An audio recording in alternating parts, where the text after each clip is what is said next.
إن الحمد لله نحمده ونستعينه ونستغفره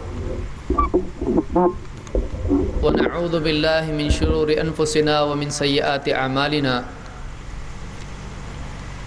من يهده الله فلا مضل له ومن يضلل فلا هادي له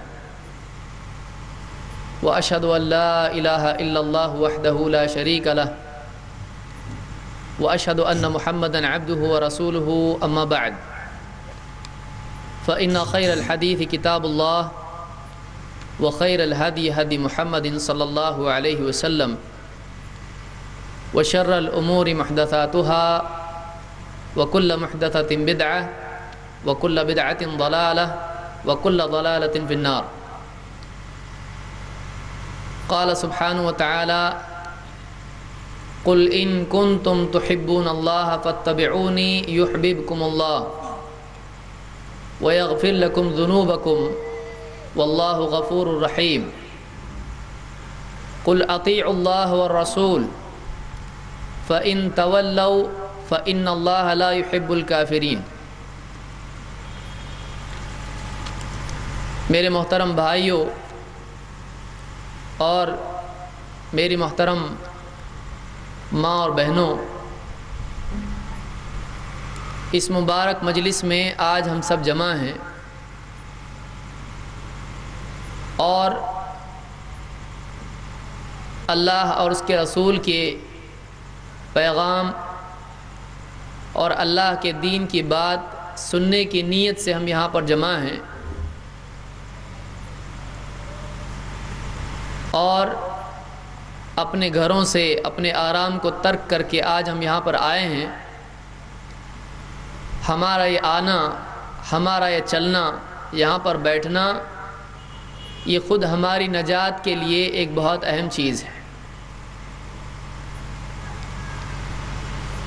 ایک انسان جب دین کے علم کے لیے اپنے گھر سے نکلتا ہے اور تھوڑی سی کوشش کر لیتا ہے، دین کے علم کے لیے راستہ چلتا ہے، تو اللہ تعالیٰ اس کے اس عمل کی برکت سے اس کے لیے جنت کا راستہ آسان کر دیتا ہے. اس سے پہلے آپ نے ایک بہت اہم خطاب سنا جس میں توحید اور شرک سے متعلق کچھ باتیں آپ کے سامنے آئیں. یہ ایک نہایت اہم موضوع تھا جو دین میں اصل الاصول ہے، جس کے بغیر ایک انسان کا دین نہ صرف یہ کہ مکمل نہیں ہوتا ہے بلکہ اس کا دین صحیح بھی نہیں ہوتا ہے. ایک انسان کے لیے نجات کے لیے سب سے لازم اور پہلی چیز توحید ہے.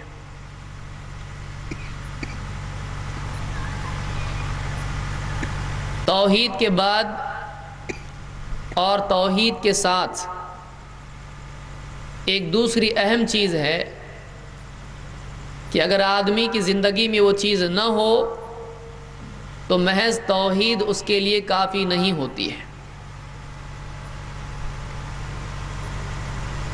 اور وہ چیز محمد عربی صلی اللہ علیہ وسلم کی نبوت اور رسالت کا اقرار، آپ کی تمام باتوں پر ایمان، آپ کو اپنے لیے اسوہ اور نمونہ تسلیم کرنا اور آپ کے احکام کو ماننا، آپ کو اللہ کا نبی اور رسول تسلیم کرنا، نہ صرف منصب کے اعتبار سے بلکہ اپنی زندگی میں آپ کی تعلیمات کے عملی نفاذ کے طور پر بھی، کہ جو آپ نے سکھایا اس کو مان لینا اور اس پر عمل کرنا. توحید کے ساتھ ساتھ یہ بھی آدمی کی نجات کے لیے ایک لازمی شرط ہے. کبھی آپ نے غور کیا ہوگا کہ ہمارے کلمے کے، جس کو ہم شہادتین کہتے ہیں، دو جز ہیں، دو ٹکڑے ہیں، دو جملے ہیں جن کا اقرار کر کے ایک آدمی اسلام میں داخل ہوتا ہے.